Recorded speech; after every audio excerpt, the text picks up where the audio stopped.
భూమి ప్రజలతో నిండిపోయింది. కాని వారిని చేసినందుకు దేవుడు బాధపడేంతగా వారు పాపము చేశారు. భూమి మీదున్న అంతటినీ జలప్రళయాన్ని పంపి నాశనం చేయాలనుకున్నాడు. నోవహు అనే వ్యక్తి మాత్రం ఇతరుల వంటివాడు కాదు. నోవహు దేవుని ప్రేమించి ఆయనకు లోబడ్డాడు. దేవుడు జలప్రళయము నుండి నోవహును అతని కుటుంబాన్ని తప్పించాలనుకున్నాడు.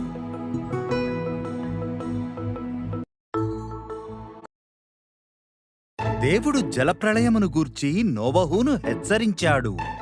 తక్కువ ఎత్తుగల కప్పు, 3 అంతస్తులు, 1 కిటికీ మరియు 1 తలుపు గల ఒక పెద్ద ఓడను నిర్మించమని చెప్పాడు.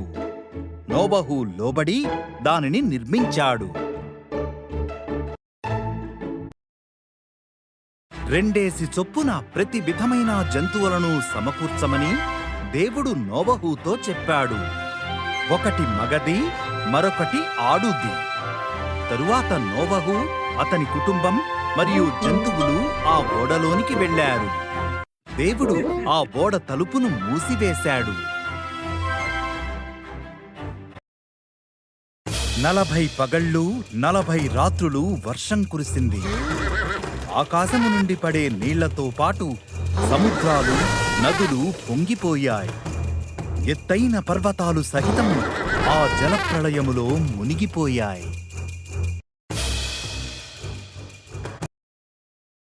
నోవహు మరియు అతని కుటుంబము సురక్షితముగా నీటిపై ఓడలో తేలుతూ ఉన్నారు. దేవుడు నోవహును ఒక్క క్షణం కూడా మర్చిపోలేదు.